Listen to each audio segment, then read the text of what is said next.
Hello, all you beautiful people. This is Intentional Healing, and I am Nicole Bridger. So you'll notice that the background is a little bit different than usual. We are not in Bali.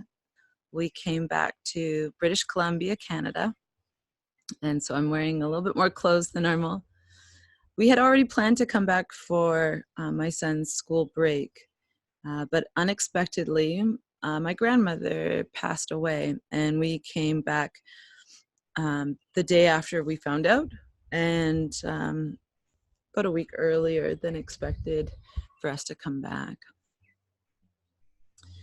So today, I've been thinking a lot about the cycle of life and death and relationships with loved ones. And I thought today we would talk about death and how to heal in a healthy and healthful way when someone passes. So before we begin, take a deep breath and allow yourself to just be here, just for these next few moments. So, death of our physical beings is, while our physical selves die, our soul self, our spirit self, continues and goes back to be a part of the infinite. So in a way, death is kind of an illusion, but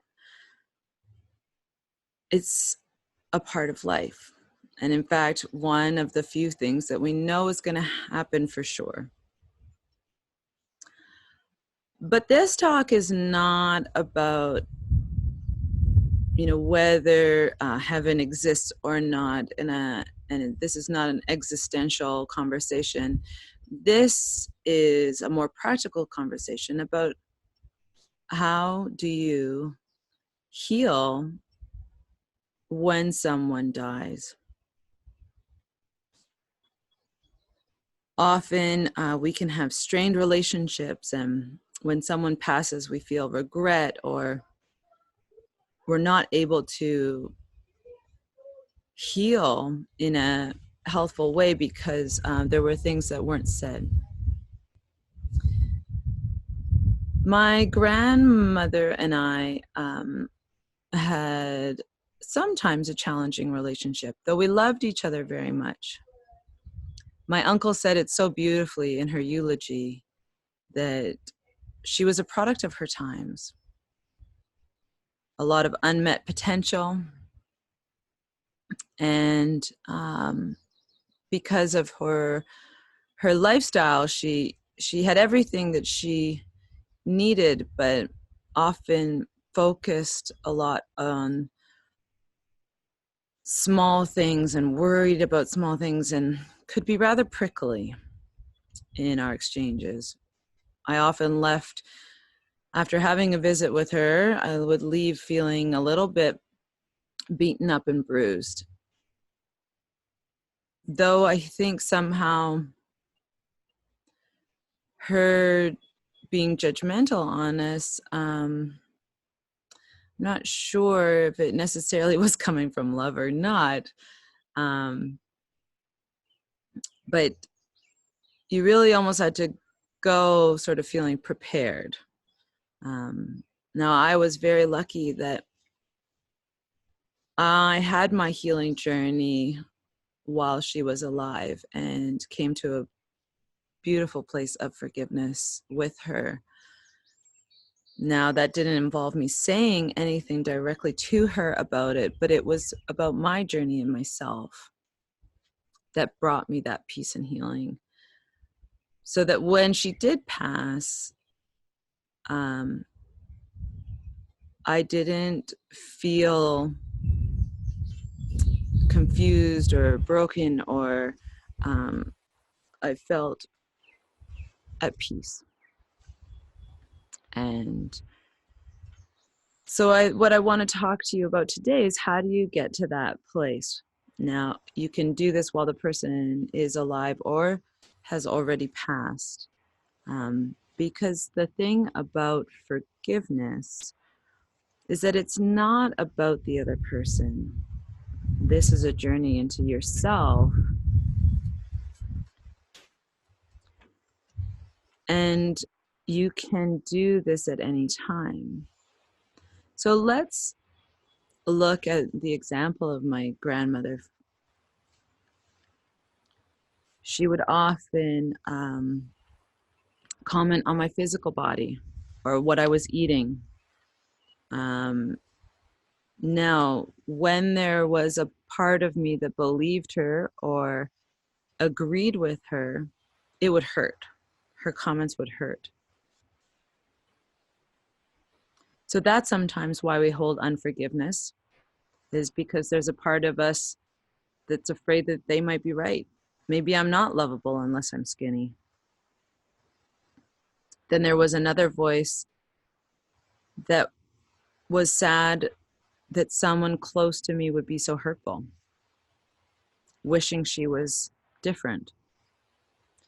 So that's another part in me that was expecting someone else to be different instead of just allowing them to be as they are. But that doesn't mean that you let someone just walk all over you. And I'll come back to that in a second. Another place where it might hurt is when you've decided you want to be nothing like that person and you fear their influence on you. And so you judge it to make it wrong so that you yourself won't be like that. But as we know, whatever we focus on grows. So if we focus on all the things that we don't like, then that is what will be present. But if I see her humanness, a product of her times, and instead of feeling like I needed to protect myself, I could just see compassion for her. Once I felt whole in myself, that I loved myself just as I am, then her words didn't hurt anymore. I saw her with compassion as a product of her times, and I could love myself as I am. And if anything, I sent her nothing but love and compassion because I could see that she was suffering in her own existence. She had created walls of judgment and pain, but I didn't need to protect myself from them anymore. So this journey is more about finding a place of self-love and forgiveness than anything. And if you notice that when someone passes, that you feel far more emotional than you feel makes sense, because it is important that you do mourn, to feel sad, to say goodbye. This is an important emotion, not something to be pushed away or deemed wrong. It's an important emotion to process, and if you push it down or are afraid of it, it will linger there until you take the time to do so. And the only way to do that is just to allow yourself to feel sad. Allow the emotions to come up. And if things like anger arise, lean into it. Ask yourself, what is it that I'm actually angry about? These are moments of healing.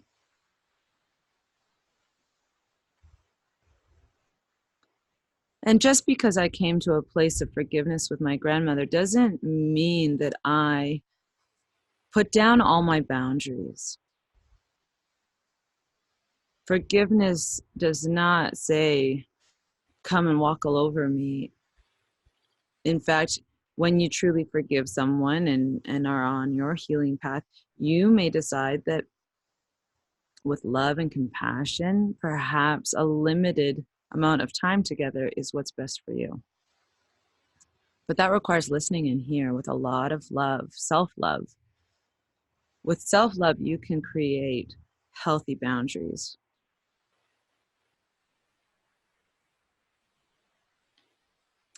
I was lucky to go through this, my own healing journey, while she was still alive. And I know a lot of people don't get to do that. And then when someone passes, it really brings up a lot of emotions that weren't healed. So remember that there's nothing wrong here. This is just an opportunity for these things to come to the surface to be healed. And that death is an illusion. And so if there are things that you wish that you could say, that you can still say them after they have passed. You can do it in meditation, in prayer, just with simple intention.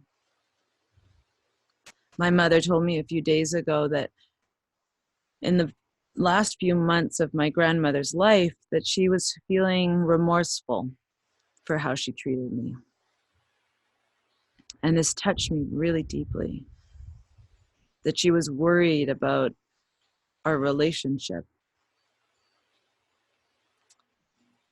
So I said to my mother that I would be sure to let her know in prayer that all is forgiven and that she can rest in peace. I can still communicate with her.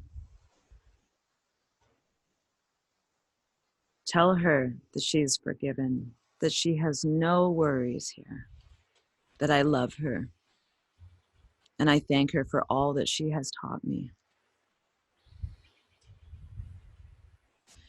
What's important is the healing of that energetic relationship. Even if the person is still alive, you do not need to talk to them face to face.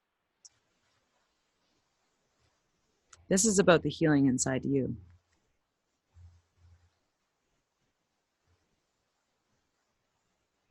So if there is someone in your life that has passed, that is leaving a gaping wound for you, perhaps you're feeling afraid to even look at that. And what I want to say is that it will linger there until you do. And so it's really important to take the time, perhaps with your journal, to allow the feelings to arise, to see the truth of the prickly feelings, the emotions that arise, that come up from it, and to come to a place of forgiveness, seeing the humanness in others only comes when we truly see the humanness in ourselves with so much compassion. I hope this is helpful for those of you that are healing in a mourning time. And I look forward to seeing you next week. Be well.